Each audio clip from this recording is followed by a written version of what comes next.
우리 한국 기독교에서 자랑할 만한 인물들 중에 한 분은 성산 장기려 박사라고 할 수 있습니다. 장기려 박사님은 이북 출신 피난민으로 6.25 때 피난민들이 모여 살던 부산에 정착하신 후 고신대 병원의 전신이 되는 복음병원을 세우셨고 평생 가난한 이들을 돌보고 진료하는 일에 헌신하셨습니다. 장 박사님은 우리나라 건강보험의 시초가 되는 청십자보험을 만들기도 하셨습니다. 참 귀한 일들을 많이 하셨고 또 이런 일들을 다 기독교 신앙의 근거에서 하셨는데 장 박사님의 또 다른 면모 중에 하나는 자신을 위해서 하신 것이라곤 별로 없다는 것입니다. 그는 돌아가실 때까지 병원 옥상에 있는 작은 집에 홀로 사셨고 남기신 것이라곤 옷 몇 벌과 책 몇 권이 전부였습니다. 그런 그의 모습을 보여주는 일이 또 하나 있습니다. 장 박사님은 앞서 설명한 대로 6.25 피난민 중에 하나였습니다. 다른 피난민들처럼 장 박사님의 피난도 참 가슴 아픈 피난이었습니다. 그는 본래 평양에서 의사 생활을 하고 있었습니다. 평양의과대학 교수였는데 6.25가 터지고 국군이 평양으로 올라왔다가 다시 내려갈 때 잠깐 국군을 도와주러 간다는 것이 가족과의 생이별이 되고 말았습니다. 그는 이때 둘째 아들만 데리고 월남했고 그의 아내 김봉숙 여사와 5명의 자녀는 북에 두고 올 수밖에 없었습니다. 이후 장 박사님은 재혼하지 않고 지내면서 아내에 대한 지고지순한 사랑을 지켜온 것으로 알려져 있습니다. 평생 아내를 위해 기도하고 그리워하며 지냈다고 합니다. 그런데 이렇게 극진히 아내를 사랑하고 그리워했던 장 박사님께 아내와 자녀들이 살아있다는 소식이 1983년 들려왔다고 합니다. 그리고 이 1985년에 정부에서는 장 박사님께 특별 제안을 합니다. 당시 이산가족 상봉이 추진되고 있었는데 그때 장기려 박사님께 특별히 먼저 가족 상봉의 기회를 주려 한 것이었습니다. 그동안 장 박사님의 공로를 인정해서 이런 제안을 한 것이었습니다. 하지만 이때 장 박사님의 반응은 뜻밖이었습니다. 아내를 너무나 그리워해서 밤마다 아내와 부르던 노래 울밑에선 봉선화를 혼자 부르며 잠들곤 했던 것이 장기려 박사님이었습니다. 그런데 그는 자신에게 온 그 특별한 제안, 그토록 그리워한 아내를 만날 기회를 거절합니다. 그 이유는 1000만 이산 가족의 아픔을 생각할 때에 혼자서 재회의 기쁨을 누릴 수는 없다는 것이었습니다.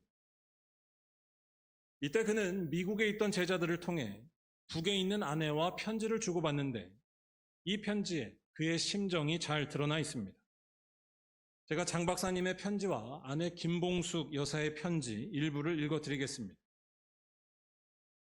40년을 남한에 살면서 재혼하라는 권유도 많이 들었다오.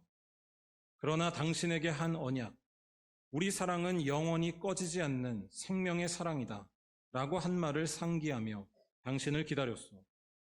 여보, 몇 년 전 남북한의 이산 가족들이 몇 명씩 남과 북을 방문하여 해후의 기쁨을 나누고 돌아온 것을 기억하지요.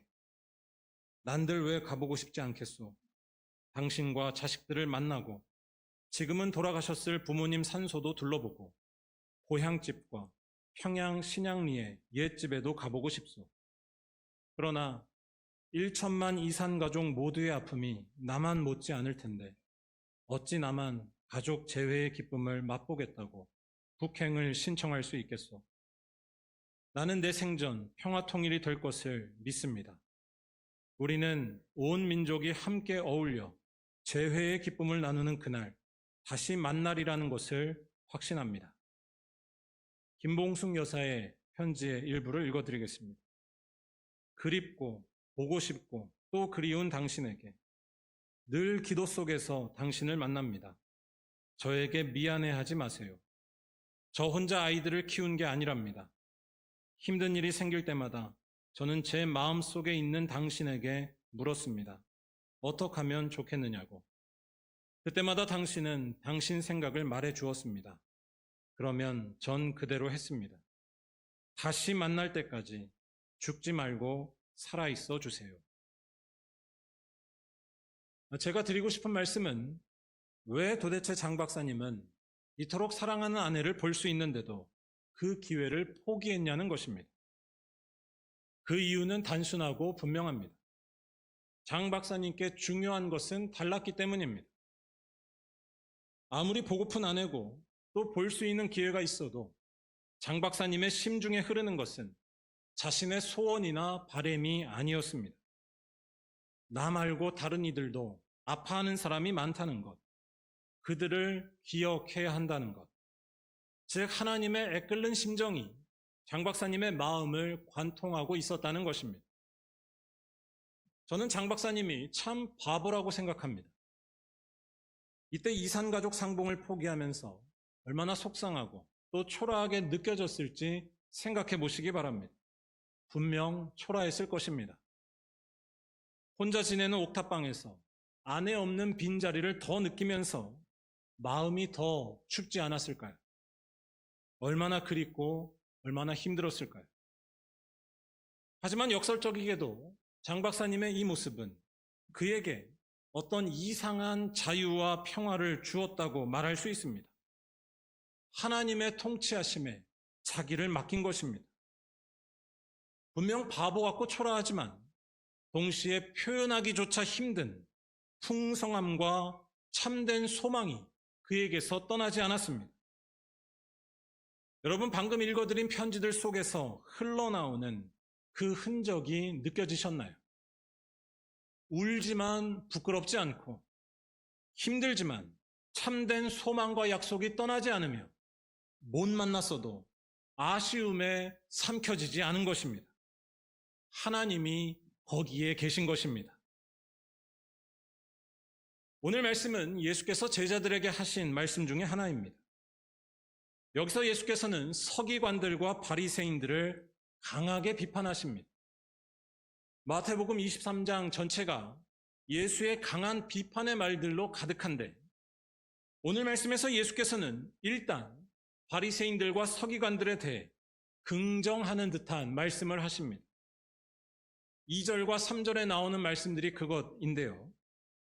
그들이 말하는 바에 대해서는 인정하시고 또한 그들이 모세의 자리에 있는 것, 즉 율법을 해석하고 설명하는 것에 대해서는 인정하시는 말씀입니다. 우리는 바리새인들에 대해 편견을 갖고 볼 때가 많습니다. 하지만 사실 이 사람들이 없었다면 유대 사회는 정신적으로 무너졌을지도 모릅니다. 뭐라고 할까요? 바리새인 같은 사람들은 어느 사회에나 꼭 있어야 합니다. 예수 당시에는 성전이 있었지만 마태복음이 기록됐을 당시 유대 사회는 성전이 무너진 상태였습니다. 성전이 무너졌다는 것은 예배할 장소가 없다는 것이고 이것은 유대인들에게 모든 것이 무너질 위기와 같았습니다. 하나님의 약속의 상징인 성전이 신앙의 중심이자 유대 사회의 중심이었기 때문입니다. 그런데 그런 성전이 무너진 상황 속에서 혜성같이 나타난 것이 바리새인이었습니다. 그들은 없어져 버린 성전 대신에 율법에 대한 준수와 헌신을 무너진 신앙과 유대 사회의 중심에 놓으려 했습니다. 율법을 신앙과 사회의 중심에 놓았고 그래서 그들은 율법을 어떻게 하면 잘 지킬 수 있을까에 날마다 몰두했습니다. 이른바 구전율법이라 불리는 율법에 대한 아주 세세한 설명이 나온 것은 그러한 배경에서였습니다. 신앙에 대한 뜨거운 마음과 순수한 열정으로 무너진 유대 사회를 또한 어지러운 세상을 바로잡으려 한 것이었습니다. 하지만 그런 그들을 향해 예수께서는 호되게 비판하십니다. 아니, 예수의 이 말씀은 마태복음을 기록할 당시 교회의 목소리였다라고도 할 수 있는데 훌륭해 보이는 바리새인들, 즉 유대교를 향하여 가혹하게 비판합니다. 오늘 말씀에는 그런 표현까지는 없지만 오늘 말씀이 포함된 23장 전체에는 아주 날카로운 표현들이 참 많습니다. 독사의 자식들아 라는 심한 표현도 23장 33절에 나옵니다. 왜 예수께서는 이렇게 심하게 말씀하시는 것일까요? 아니, 마태복음 당시 초대교회는 유대교에 대해 왜 이렇게 날카롭게 대하는 것일까요? 오늘 말씀은 그 이유를 분명히 말합니다. 순수해 보이는 그 모습이 사실은 하나님에 대한 믿음이 아니라 자기를 높이려는 하나의 수단으로 전락하고 말 수 있다는 것입니다. 신앙이 자기의 도구가 된 것이기에 여기에 참을 수 없었다는 것입니다. 일단 예수께서 하신 비판은 크게 두 가지로 나옵니다. 3절부터 4절까지가 하나고 그 다음 5절부터 7절까지 나오는 비판이 또 하나입니다. 먼저 3절부터 4절까지는 바리새인들의 위선에 대한 비판입니다. 3절에서 예수께서는 바리새인들이 말하는 바는 다 행하고 지키라고 하십니다. 바리새인들이 말하는 것, 즉 성경에 대해 연구하고 하나님의 뜻을 알려고 노력한 것에는 문제가 없다는 것입니다. 하지만 문제는 그 다음이었습니다. 3절에서 예수께서는 그들은 말만 하고 행하지 않는 사람들이라고 말씀하십니다. 말만 하고 행하지 않는 사람들. 이 말을 두고 그럴 수도 있지 않나 싶은 생각이 들 수도 있습니다. 사람이 완벽하지 않기 때문입니다. 하지만 여기서 예수께서 말씀하시려는 것은 단순히 그러한 인간의 한계만을 말하지 않습니다. 말만 한다라는 것에 뉘앙스를 느껴보시기 바랍니다. 이 말이 뭘 말할까요? 이건 단순히 행하지 않고 있는 것에 대한 비판만이 아닙니다. 행하지도 않으면서 말만 하고 있다는 것. 즉 사실은 부끄러워해야 하는데 부끄러워하지 않는 태연한 모습에 대해 비판하시는 것입니다. 바로 위선에 대해 말하는 것입니다. 4절도 마찬가지입니다. 무거운 짐을 사람의 어깨에 지우지만 자기는 들려하지 않습니다. 다시 한번 말씀드리지만 여기에서 강조하는 것은 단지 행동하지 않고 있다는 그것만이 아닙니다. 행동하지 않으면서 태연히 남에게 짐을 지우고 있는 것, 즉 자신을 여전히 옳게 여기는 모습, 위선을 비판하는 것입니다. 이들이 왜 이렇게 행동했을지 생각해보면 여러 가지로 말할 수 있을 것입니다. 우선은 앞서 말씀드린 것처럼 다 하고 싶어도 그렇게 할 능력이 안 되기 때문이라고 할 수 있습니다. 그런 점에서 법에 대해서 잘 알고 지식이 많다는 것은 어떻게 보면 참 위험한 일이라고도 볼 수 있습니다. 아는 대로 다 살아내기란 참 어려운 일이기 때문이고, 또한 지식이 많고 똑똑할수록 그러한 자신의 모습에 대해 잘 알 것이기 때문입니다. 하지만 여기에서 진짜 문제는 그런 것이 아니라 자기 스스로에 대해 거짓말을 하고 있었다는 것입니다. 행동은 하지도 않으면서 괜찮은 것처럼, 자기가 의로운 것처럼 여기는 것입니다. 말만 한다는 것은 바로 그 모습을 가리키는 말씀이었습니다. 위선이라는 말은 거짓 위자에 착할 선자를 써서 거짓으로 착한 모습을 한다는 뜻입니다. 이들은 왜 이렇게 행동했던 것일까요? 아마 이들이 이렇게 했었던 근본적인 이유는 무섭고 두려워서였을 것입니다. 아니, 불안했다고 할까요?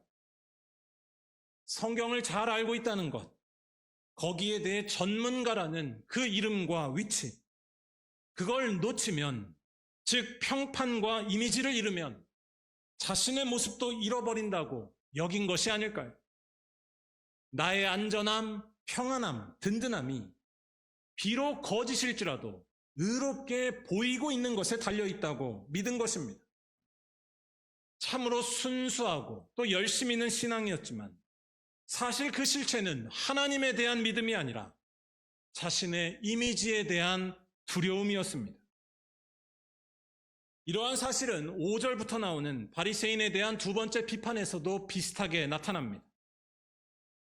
여기서 예수께서는 바리새인들이 하고 있는 그 행동에 보다 근원적인 동기를 지적하시고 비판하십니다. 바로 높아 보이려는 것, 그것이 그들의 목적이라는 것입니다. 5절 말씀에 경문띠라고 하는 것은 성경 말씀을 적은 상자를 말합니다. 옷술은 옷을 꾸미기 위해 옷단에 다는 화려한 술을 말합니다. 이런 차림을 하면 당연히 사람들 눈에 띌 수밖에 없습니다. 왜 이런 차림을 하는지는 뻔합니다. 그런 차림을 하고 있으면 자신이 경건하게 보일 것이기 때문입니다. 그리고 이렇게 경건하게 보이려는 이유 역시 분명하다고 할 수 있습니다. 사람들이 자신을 특별하게 보고 특별하게 대할 것이기 때문입니다. 5절 말씀에 모든 행위를 사람에게 보이고자 하나니 라는 말씀이 이러한 그들의 숨은 속셈을 잘 나타내 줍니다. 사람들이 자신을 보고서 높게 여기게 하려는 것, 이것이 경건하게 꾸미는 것의 목적이었습니다. 6절과 7절도 다 마찬가지입니다. 잔치의 윗자리와 회당의 높은 자리는 다 영예로운 자리를 의미합니다. 잔치의 윗자리란 잔치를 베푼 주인의 옆자리, 그러니까 힘 많고 가진 것이 많은 그 주인과 가깝고 친하다는 것을 나타내 줍니다. 회당의 높은 자리는 모든 회중들이 볼 수 있는 정면의 좌석을 말합니다. 회당에서 아무나 그런 자리에 앉을 수 없습니다. 회당의 높은 자리는 그 사람의 사회적인 위치와 힘을 드러냅니다. 즉 잔치의 윗자리나 회당의 높은 자리나 그 사람이 크고 중요한 사람이라는 것을 드러내는 모습들입니다. 그런데 바리새인들은 이런 자리에 앉는 것을 좋아했다고 예수께서는 지적하십니다. 다시 말하자면 예수님의 이 말씀은 자리 그 자체가 문제는 아니라는 것입니다. 그 자리를 좋아했다는 것이 문제였습니다. 거기에 마음이 뺏겨 있는 것이 문제였습니다. 자리에서 내 인생에 평안함이 나온다고 믿은 것입니다. 시장에서 문안을 받는 것, 랍비라 칭함받는 것을 좋아했다는 것도 다 마찬가지입니다. 시장에서 문안을 받는 것은 당시 사회의 한 모습을 보여줍니다. 사람들은 길을 가다가 어떤 사람을 만나면 반드시 공손하게 인사하며 예를 표해야 했습니다. 바로 높은 종교 지도자들이었습니다. 그들을 존중한다는 의미에서 그렇게 하는 것이 당시의 관습이었습니다. 그것이 시장에서 문안받는 일이었습니다. 또 랍비라는 칭호는 대단히 명예로운 칭호였습니다. 랍비라는 말의 문자적인 의미는 나의 크신 분, 나의 크신 분을 가리킵니다. 그 사람들에게서 큰 선생님으로 인정받는 것이 랍비였습니다. 그런데 바리새인들은 이렇게 랍비라 불리는 것과 또한 시장에서 문안받는 것을 좋아했다는 것이 예수님의 지적입니다. 즉 이들은 사람에게 훌륭한 사람으로 인정받는 것, 거기에 자기의 기쁨과 평안함과 안전함이 있다고 믿은 것입니다. 이러한 그들의 모습을 단지 옛날의 일로만 혹은 좀 특이한 사람들의 일로만 볼 필요는 없습니다. 저는 예수께서 하신 이 말씀들을 곰곰이 보면서 오늘날 현대인들의 과도한 SNS 사진 중독이 떠올랐습니다. 기쁘고 즐거운 순간 사진을 잘 찍어서 나의 예쁜 모습을 간직하려는 것 자체를 뭐라고 할 수는 없습니다. 좋은 사진을 잘 찍어서 우리들의 기억에 잘 남겨야 합니다. 그런데 어느 순간 주객이 바뀐 것 같은 모습이 느껴지지 않으시나요? 어떻게 하면 내가 예쁘게 잘 보일까에만 마음이 쏠려 있습니다. 오죽하면 사진 찍기 위해서, 인스타에 올리기 위해서 먹는다라는 말이 나올까요? 오늘날 SNS에서 예쁜 사진을 올리고 나를 포장하는 것에 중독된 모습은 꾸미기를 좋아하는 바리새인들과 다를 바 없습니다. 사람들에게 보이는 것에서 평안을 찾으려 하는 것입니다. 그런데 거기에서는 참된 기쁨이나 평안이 나오지 않습니다. 오히려 그런 것에만 매달리면 더 불안해지고 더 목말라질 뿐입니다. 예쁘지 않은 순간에도 예쁜 척을 해야 하기 때문입니다. 의롭지 않은데도 의로운 척을 해야 하는 것입니다. 바꿔 말해 현실을 속이면서 자기 분열에 빠진다고 할까요? 자기 분열은 우리의 영혼을 더욱 궁핍하게 만듭니다. 들통나지 않을까 불안해지고 그 모습을 지키기 위해 더 애를 써야만 합니다. 그래서 소위 올리는 사진들이 다 비슷비슷해지는 이유도 여기에 있습니다. 예쁘게 보이려고 실제와 다르게 포토샵 하다 보면 다 비슷해지기 마련이기 때문입니다. 예수께서 8절부터 10절까지 해서 바리새인들의 그러한 모습을 다 피하라고 말씀하신 것도 그런 이유에서였습니다. 사람들이 인정하는 높은 자리에 가는 것을 좋아하지 말고 그렇게 불리는 것조차 거부하라고 하셨습니다. 그렇게 말씀하신 중요한 이유는 진정으로 높은 분은 따로 있기 때문입니다. 바로 하나님이십니다. 즉 자기 분열에 빠지지 말라는 것입니다. 10절 말씀에서 너희의 지도자는 오직 한 분이시니 그리스도뿐이다 라고 말씀하시는 것이 이를 더욱 잘 말해줍니다. 이것은 정확히 말할 때 오늘 말씀이 기록되었던 초대교회의 놀라운 선언이었습니다. 그리스도만이, 예수만이 높으신 분이고 우리의 지도자라는 것입니다. 이 사실에 눈을 뜨는 자는 높은 자리에 가려는 것에 목을 매지도 않고 거기에서 자기 불안함을 해소할 것이라는 헛된 믿음도 가지지 않습니다. 이 사실에 눈을 뜨는 자는 오히려 전혀 다른 삶을 향해 용기를 갖고 나아가며 참으로 건강한 몸과 마음이 될 수 있습니다. 바로 진정으로 높으신 분, 그리스도의 통치하심에 자기 영혼을 맡기는 것입니다. 거기에서만 참된 평화와 자유, 만족함이 나오기 때문입니다. 높아지려는 걱정에서 해방될 수 있으며 전혀 다른 기쁨이 밀려오는 것입니다. 왜냐하면 그리스도만이 우리를 하나님과 화평케 하시는 분이기 때문입니다. 하나님만이 생명이시고 평강이신데 이분과의 관계가 정상화되는 길은 내 이름을 높이는 것에 있는 것이 아니라 오직 그리스도 예수께만 있다는 것입니다. 그러니까 그리스도만이 우리의 지도자시다라는 오늘 말씀의 이 고백은 단순히 예수님을 모임의 대표로 모신다는 그런 이야기가 아닙니다. 이 말은 그리스도께서 하시는 특별한 일에 대해 고백하는 것입니다. 그분만이 우리들을 하나님께로 인도하시는 참된 지도자가 되시며 평강과 소망을 주신다는 말씀입니다. 그래서 예수께서는 11절과 12절에서 마지막으로 중요한 이야기를 하십니다. 우리 다 함께 이 말씀을 읽어보겠습니다. 너희 중에 큰 자는 너희를 섬기는 자가 되어야 하리라. 누구든지 자기를 높이는 자는 낮아지고 누구든지 자기를 낮추는 자는 높아지리라. 아멘. 이 말씀은 언뜻 들으면 그냥 무조건 낮아지라 라는 식의 말씀처럼 들을 수 있습니다. 상투적인 겸손의 말로 듣는 것입니다. 하지만 여기에서 말하려는 것은 그런 것이 아닙니다. 일단 우리들에겐 겸손의 능력이 근본적으로 없습니다. 겸손의 모양을 할 수는 있어도 높아지려는 마음 자체를 버리기란 어렵기 때문입니다.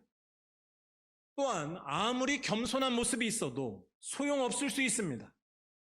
방금 전까지 말씀드렸던 바리새인들의 위선과 하나도 다를 바 없을 수 있기 때문입니다. 겸손이 나를 위한 도구가 한순간에 될 수 있습니다. 하지만 예수께서 말씀하신 것은 그러한 처세술 비슷한 차원의 이야기가 아니었습니다.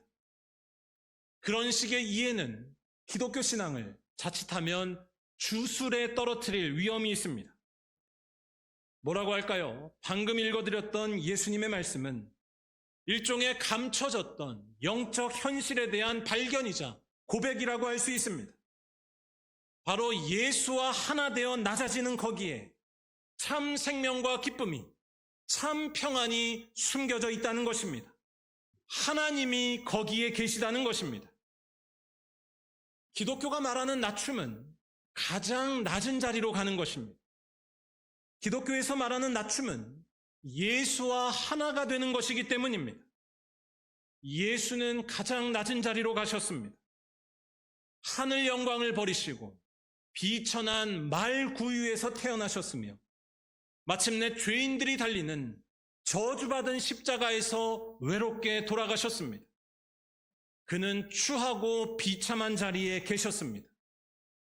우리가 말하는 낮아지는 것은 그러한 예수와 하나가 되는 것입니다. 하지만 그 예수께서는 동시에 가장 높아지셨다는 것이 성경의 고백입니다. 그는 사흘 만에 부활하셨고 또한 승천하셨기 때문입니다. 예수께서 가장 높아지셨다는 이 말을 다시 우리 방식으로 해석해서 마치 결국에는 성공했다라는 식으로 이해하면 곤란합니다. 그건 부활에 대해서 모르는 것이고 예수를 오해하는 것입니다. 예수의 부활은 하나님의 생명이 그에게 있었다는 것을 말합니다. 아무리 해도 사라지지 않는 평강과 누구도 뺏을 수 없는 기쁨이 가장 낮은 자리에 가신 예수께 있었다는 것입니다. 누구도 죽일 수 없는 영원한 생명이 죽으신 그에게서 나타났다는 것입니다. 그 놀라운 생명과 평강과 기쁨이 가짜가 아니라 진짜였다는 것이 예수의 육체의 부활이 말하는 바입니다. 예수께서 가장 낮아지신 그 일은 생명이신 하나님께 온전히 복종하신 사건이었는데 그러하신 예수님께 하나님의 놀라운 생명과 통치가 드러났다는 것입니다. 그리고 이 사실 때문에 예수를 믿는 우리들에게도 새로운 기쁨의 세계가 열린다는 것이 기독교의 비밀이고 복음이 되는 줄로 믿습니다. 누구든지 이 예수와 하나가 될 때에 거기에 하나님이 계신다는 것입니다.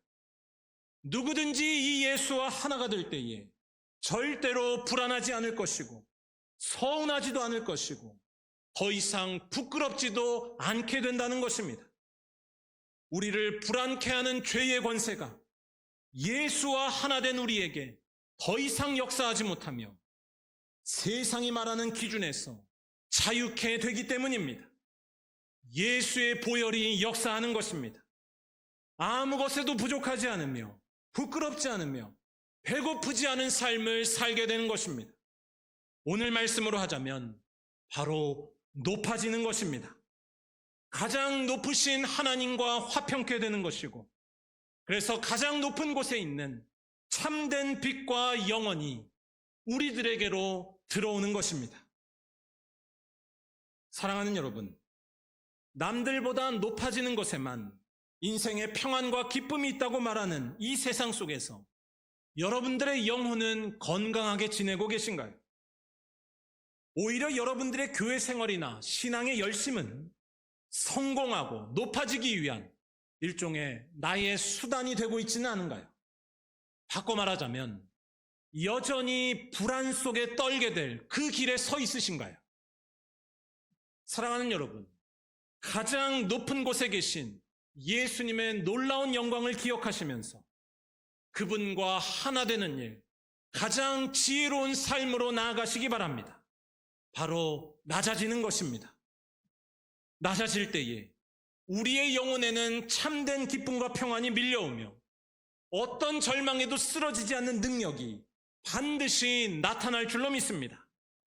자기를 꾸미지 않아도 아름다울 것이며 설령 사람들이 알아주지 않는 일이 있어도 전혀 불안함이 없게 될 줄로 믿습니다. 예수와 하나가 되어 자기를 버리고 하나님의 뜻에 복종하는 자에게는 하나님의 통치하심이, 하나님의 생명이 온전히 나타날 것이기 때문입니다. 맨 처음 말씀드린 장기려 박사님의 이야기로 하자면 바보 같아 보여도 부끄럽지 않을 것이며 초라해도 아쉬움에 굴복당하지 않을 것이며 오히려 밖에서부터 오는 소망과 약속이 떠나지 않게 될 줄로 믿습니다. 하나님이 거기 계셔서 높아지고야 마는 것입니다. 이 믿음을 가지고 예수님과 하나가 되는 일, 곧 하나님의 말씀 앞에 자기를 낮추는 길로 용감히 나아가시기 바랍니다. 인생의 목표를 나를 높이기 위한 것에 두지 마시고 울고 있는 이웃들과 함께 우는 삶에 두시고 그동안 용서하지 못했었던 이들 용기 내어서 품고 용서하시기 바랍니다. 무엇보다 예수께만 여러분들의 영혼을 집중하기 위해 기도하는 자리로 어서 속히 나오시기 바랍니다. 그럴 때에 여러분들은 한없이 낮아질 것인데 그러면 성공한 인생이 반드시 될 줄로 믿습니다. 여러분들은 동시에 한없이 높은 사람이 될 것이기 때문입니다. 낮아지시는 여러분들께 하나님의 빛과 영원히 들어올 줄로 믿습니다. 죄에서 해방되어서 하나님 나라의 백성이 될 줄로 믿습니다. 마지막으로 이런 사실을 잘 알게 해주는 장기려 박사님께서 남기신 다른 말씀을 읽어드리고 오늘 말씀을 마치고자 합니다. 바라기는 예수와 하나 되어 낮아지는 모습 속에서 세상 모든 것들을 뒤덮는 하나님의 빛과 영원을 누리시는 말리언교회 거룩한 성도들이 다 되시기를 주님의 이름으로 간절히 축원합니다. 제가 읽어드리겠습니다. 내가 불쌍한 이웃을 위해 일하는 만큼 북에 남겨두고 온 아내와 아이들도 누군가의 도움을 받게 되리라고 나는 믿었습니다. 바보라는 말을 들으면 그 인생은 성공한 것입니다. 인생의 승리는 사랑하는 자에게 있습니다. 우리는 자진해서 사랑합시다. 그러면 사랑을 받는 자보다 더 나은 환희로 충만하게 될 것입니다. 아멘. 기도하겠습니다. 거룩하신 하나님, 십자가에서 온 세상을 밝히는 참 빛이 드러난 줄로 믿습니다. 화려한 옷을 입지 않으시고 오히려 옷을 뺏기시며 추하고 비참한 모습이 되신 거룩하신 예수님에게서 우리의 인생을 참으로 만족해하는 하나님의 빛이 나타난 줄로 믿사오니 하나님 이 믿음의 비밀을 깨닫게 하시고 그리하여 예수 그리스도와 하나가 되는 거룩한 삶으로 빛의 삶으로 영원의 삶으로 나아갈 수 있도록 우리를 인도하여 주시옵소서. 세상은 여전히 우리들에게 나에게서 구원이 나올 수 있다고 속삭이고 있으며 높아지는 그 길에 우리 인생에 만족과 평안이 있다고 말하고 있지만 예수님과 하나 되어 낮아지는 삶, 하나님의 뜻에 온전히 복종하는 삶에 참된 기쁨이 있으며 참된 평안이 있으며 아무도 뺏을 수 없는 능력이 있는 줄로 믿사오니 하나님 이 믿음을 가지고 예수님과 하나 되는 길을 용기 내어 선택할 수 있도록 우리를 도와주시옵소서. 예수 그리스도의 이름으로 기도합니다. 아멘.